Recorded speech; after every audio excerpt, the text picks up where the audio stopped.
25 minutes before 11 o'clock. Thank you for tuning in. The show is starting, but the host is missing in action. I think he's here somewhere.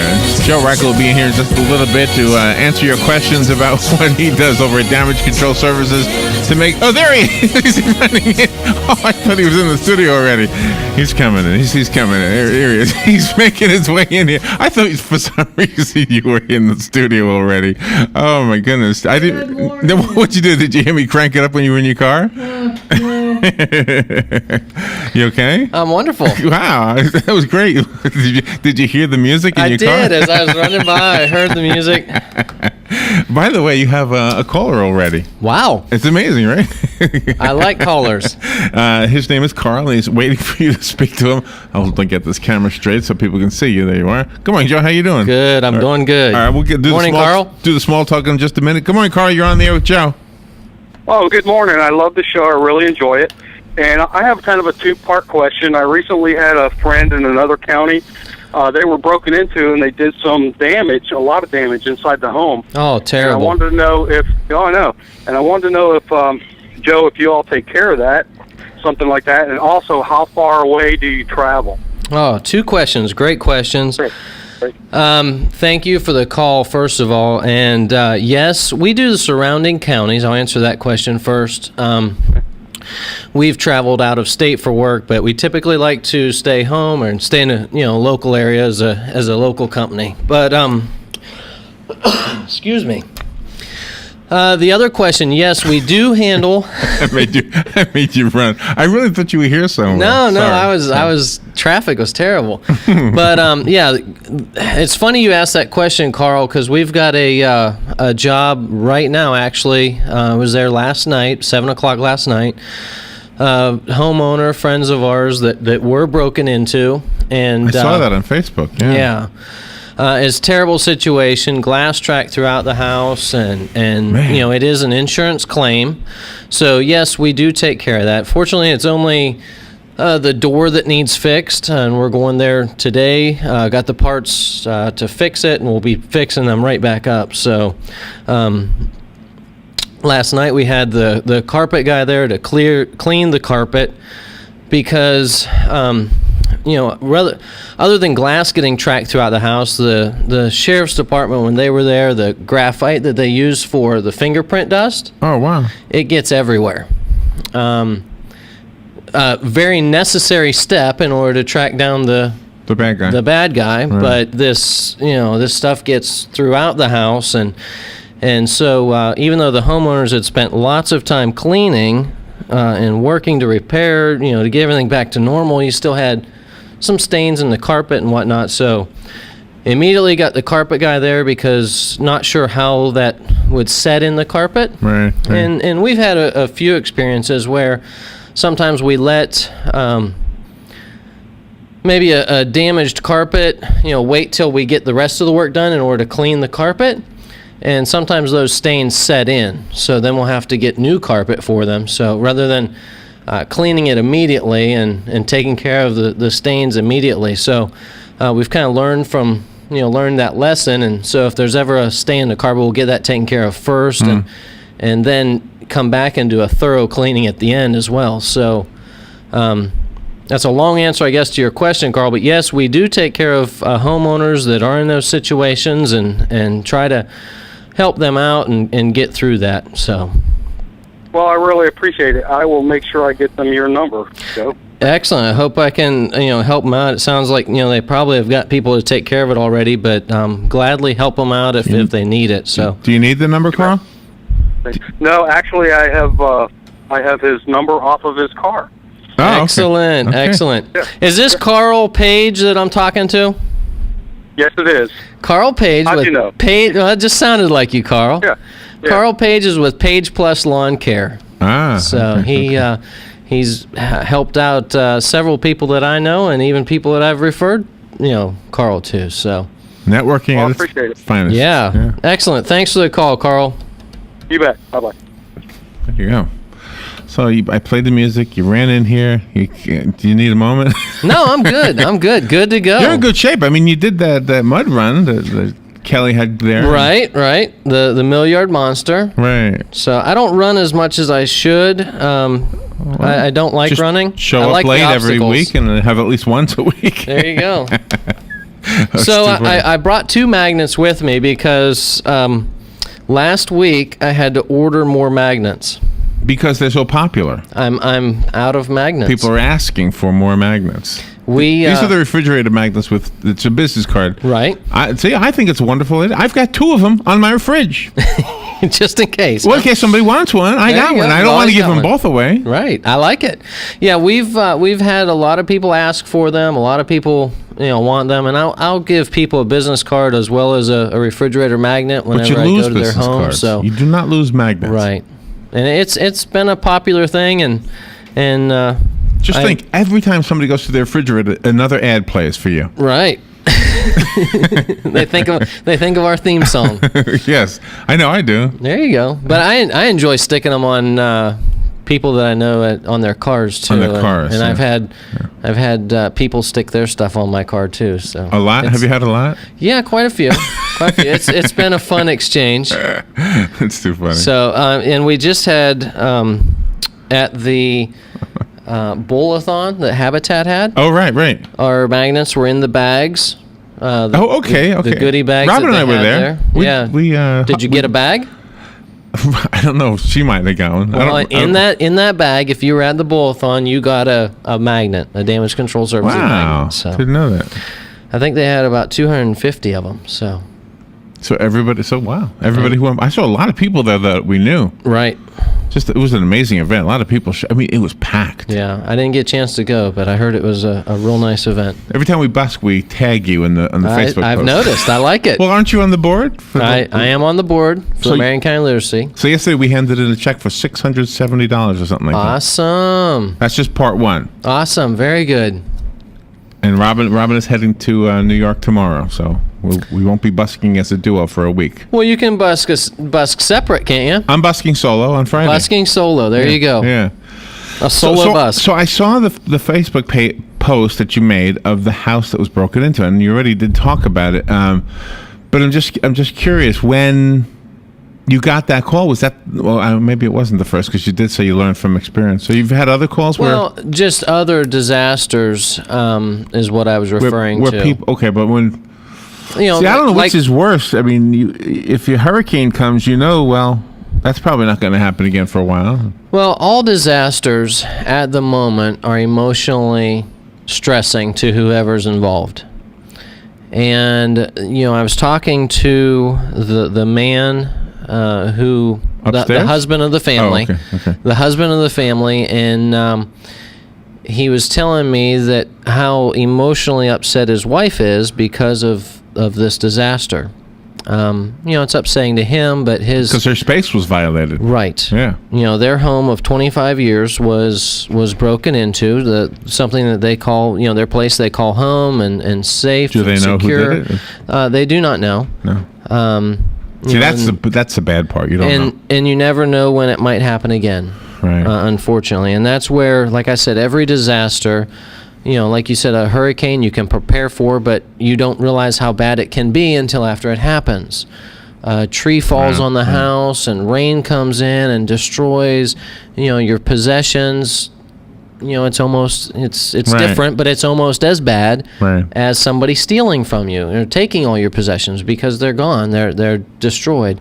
So, or fire, everything's burnt.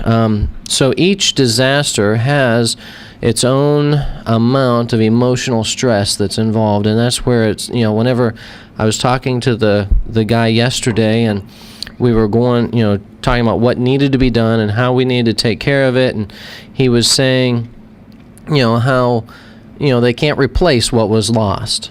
And, that's where it's emotionally stressing on his wife, especially her, because, these were her possessions. A ring that, even though it didn't cost very much, was a gift from him 25 years ago when they got married, or shortly after they got married, and she never took it off, except for certain things they were doing, because she never wanted to lose it. Oh, no. They were going to be doing that activity, so she took it off and left it, and even though it was about a $250 ring when they bought it, she'd worn it for the last 15, 20 years, and emotionally, sentimentally, it was worth way more than the $250. Sure. So it's that emotional, going in there, and that's damage you can't fix. Right. And even though their insurance is going to take care of it, it's still an emotional scar that's going to be with them. She doesn't feel safe being in her home now. Are you familiar with J&J Jewelers? Yep. Those two of the nicest people, right? Yep. Jeff and Jody, right? Yeah, Jeff and Jody, great couple. So sweet. And they had their store broken into. And among the things that were stolen from them were the pieces of jewelry they were entrusted to work on. Right. How devastating is that? That somebody's entrusted you with their stuff, and now here comes some creep and steals your stuff as well as stuff that doesn't even belong to you. Right. They're getting ready to open back up, right? I think today. I think so. I think I saw her post on Facebook that today's the day. I thought so. Yeah. I thought that's what I saw as well. I know Jeff better than Jody. Know both of them, though. Great, wonderful couple. Right. Yeah. Well, I would definitely refer them and take stuff to them, to be repaired. They're a great couple. And I remember hearing that story. I think, why? Why do people steal? You can busk if they absolutely at the bottom of your barrel. Trust me, you can busk. Well, I can't busk, so does that mean I've got to resort to stealing? You don't have to. No, I couldn't busk. You could juggle. You could read poetry. I can't juggle. You could read poetry. I could read poetry. There you go. People would put money in your hat or whatever. I often thought that I think I would enjoy being a street performer of some sort. Maybe one of those mimes or be a mime. People that do stuck in a box things. There you go. I could be stuck in a box. The funny thing about it is it's against the law. In most cities in Florida, including Ocala, you're not supposed to be doing that. Really? Yeah. You're not supposed to be stuck in a box? No, collecting money for it. Really? You can do all the performing you want, but as soon as you take $1, hey, get over here. Really? Yeah. So have you got in trouble busking yet? No, but I think everybody's given us permission. That's why. Okay. Now, the person that owns the business needs to give you permission? I think so, yeah. Okay. Yeah, I don't think you could give me permission. I was going to say, go ahead and have fun. Knock yourself out. It's too funny. So we've got the guys working on a duplex apartment that a tree fell on. Oh, man. They're working on that. It ended up causing damage to 2 homes back to back. So they're working on. They had to take the roof completely off of it, fix the trusses, and put everything back. We've had 2 of them in 2 weeks that we're working on. One was a home in northeast side of town, and then this one is in the south. I guess it'd be southeast side of town. A tree fell right behind Robin's place. It just fell in the right direction so that it didn't hit the house. Wow, she very lived good. in a duplex, but very good. Her husband was home. He said he was looking out the window, and there goes the tree. And he watched it? Watched it. Oh, wow. I think I might be misspeaking, but I'm pretty sure that's what he said. And I saw the fallen tree, and it was clearly rotted in the middle. You could see why it didn't withstand the wind that happened that day. It is always. You never know when a tree may fall, and even a slight wind can cause a tree that's been standing to fall. Just because of the health of the tree, or that it's been weakened from previous storms, or typically when we get a lot of rain, that'll loosen the soil, and then a wind will come through and push trees over. So do you ever, when you're helping somebody with the damage, do you ever notice a tree that you say, that looks like it could be the next problem? I've got a story that goes along with that. We were on a job, had been called out to a tree that fell on a house. Healthy looking tree, you would not have thought that it had fallen at all, and fell right across the home. And as the tree guys were there working, they had a lift that they were using to get up in over the house, and he's maneuvering it around, and he went to a tree that was behind the house, and there's a knot probably about 15, 20 feet in the air, and it's hollow. The tree itself is hollow. He could see into it. He could he ended up sticking his chainsaw down inside of the tree. Wow. Just to stick see the how deep bar it is. and show the homeowner, hey, this is not good. This is rotten back here. And we've been, on another home where a tree fell on a house, and we're working on it right now actually too, and the neighbor had a tree guy come in and trim limbs up. I don't know the story or why, but certain limbs that he took off of this tree would make it susceptible to fall by looking at it. And I don't know if the homeowner said, hey, just cut these, or maybe the guy didn't know what he was doing. You never know. Oh, but, no. And that's where you've got to make sure that you have licensed and, insured people that are qualified, certified, whatever the case, to take care of different situations. And, sometimes you need to, you trust people and their professional opinion. You said something earlier I want to back up to about the trusses. Should I put the backup sound in?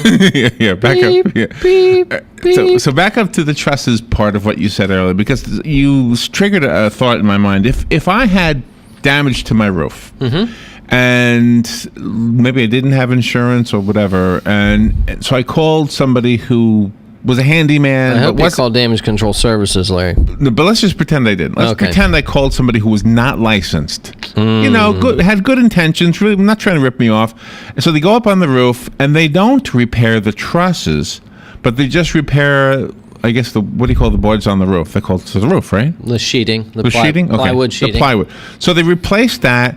It looks fine, but the trusses literally have been damaged. But maybe it's like, well, they won't fall.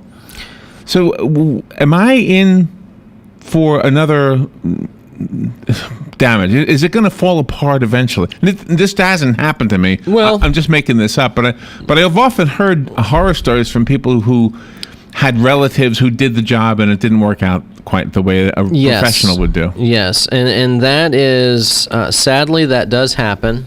Sometimes people are well-meaning. Right. They try their best at certain situations. They may not be 100% qualified to take care of something, or they may try to do it in order to fit a pocketbook. You're right. Maybe they're doing it in order to save some money or whatever the situation, and it might not be repaired the way it should be. To answer your question, is it going to fall apart or is it going to cause damage later on? It really depends how bad the trusses are, or how bad whatever's covered up. I mean, it could be a variety of things. Could be anything that is, that is covered up or isn't repaired the way it should be, and thus you have could have a potential problem later on. We've got a job where we're working on where the floor started to buckle and it's popping the tile up.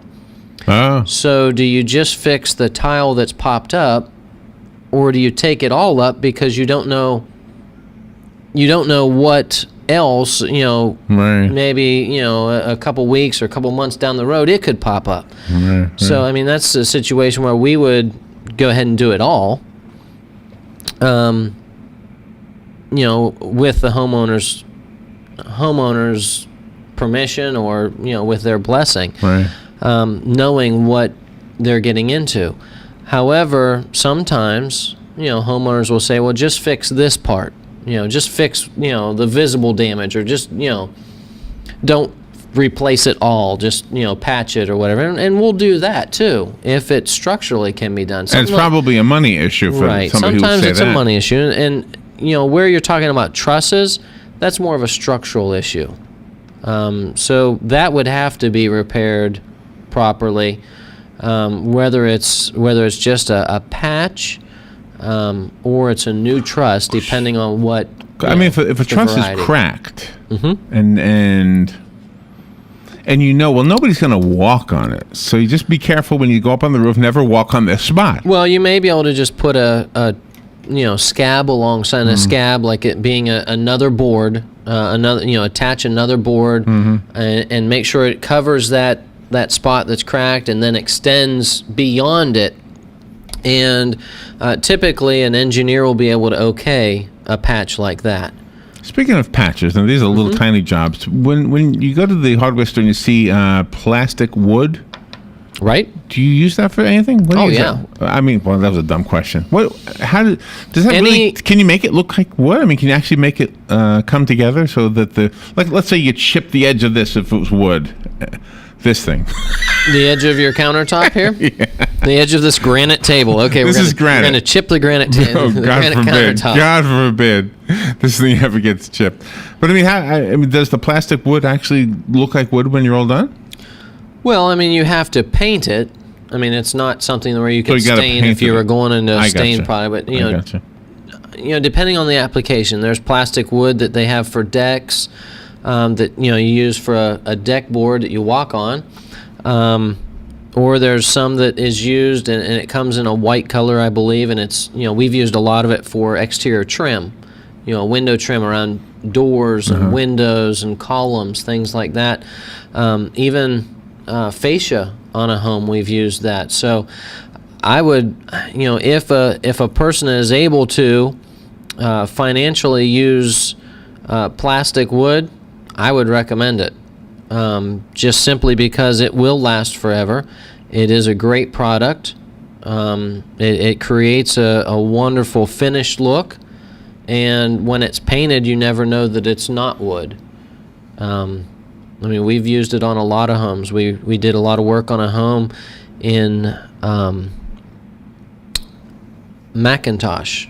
I had to think. I always get Macintosh and Micanopy confused. To the same thing. It was in Macintosh, and naturist and naturalist. I was confused those two. There you go. And they did the hardy board siding and all the wood, the plastic trim on the exterior of the home, and it creates a beautiful, beautiful look. A home. You have to paint it again eventually, but have you ever had somebody you'll never have to do anything. Have you ever had somebody buy one of those deck kits? I saw them for sale at Lowe's.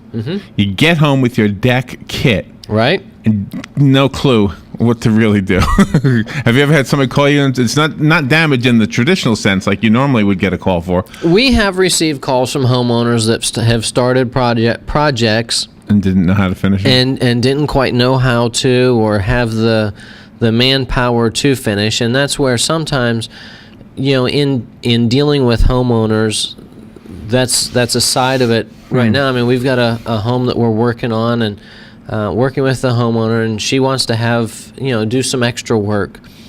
And part of it would include tearing up some existing tile in order to have all new flooring put down.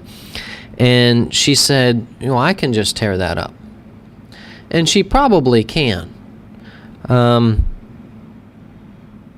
Although demolition's not as easy as one would think it is. And that's where I always try to warn the homeowner that even though, you might think you can do it or you'll just do it on a weekend, we're going to bring a crew of guys in here and we're going to have everyone working on it, and it's going to take a day for us to do it. Or a half a day for 4, 2, 3, 4 guys to get it down to the demolition phase where, it's fun to swing a sledgehammer a couple times, but it quickly becomes work. You're in the room where I slung a sledgehammer many times. Right. Was it as easy as you thought it was going to be? I don't know that I thought it would be easy. Was it as fun as you thought it would be? It was somewhat fun. I'll be honest with you. There was a lot of stuff in here that I could just blow apart with that big old heavy thing. But then you had to clean up the mess. Yeah. Well, we had a little bit of a crew. We had Joe and Dan and Patsy and Robert and me. Yeah, I mean, it takes a whole effort in order to, a concerted effort in order to take care of this stuff. We had one homeowner, one time he wanted to do the painting. I don't know if I've talked about this before, but it's a story that I share with homeowners that say, I want to do the painting or I want to take care of this part of the project. Great homeowners to work for, wonderful couple over on the Rainbow River, and he wanted to he was semi-retired, and he wanted to do, he did some partial stock trading on the internet and stuff. So anyway, he wanted to take care of the painting himself. And partway, a quarter of the way through the project, he fell off a ladder. Oh, wow. And broke his wrist. And so... Not good. No. And so now he's laid up, and... They call you. Well, we were already working on the project, but he's laid up and can't finish the painting, and now we've got to hire a painter to come in and take care of that portion of the project in order to keep it going in time. So, there's always that part of it. I tell homeowners that, yeah, you might be able to do it or you might want to do it, but we're going to include that number in the project because just in case, something might happen. We were working on a job and the homeowner, his mother went in the hospital, so he wasn't able to do something he wanted to. Right. So you never know. So time and unforeseen occurrences. Do you ever get called to actually create damage? In other words, to be the demolition crew? Oh yeah, we've demoed quite a few projects. We just finished a old home site in out in Ocklawaha. We demoed a building that was an abandoned building. Was it fun for a homeowner? Did you like doing that? I didn't mind it one bit. Bring in the people that know what they're doing and take care of it. That's right. We are done. We have to move forward. And the fastest half hour of my day. Here comes that music again. I love it. It's always a fun show, Joe. Thanks, Larry. Enjoyed it. And tell us your phone number before we leave. My phone number is 352-817-6574, or you can email me, joe@damageflorida.com. And get one of Joe's magnets, put it on your refrigerator. When you need damage control, you'll have the number handy. Thank you, Joe. Always fun. Thank you. We'll be right back.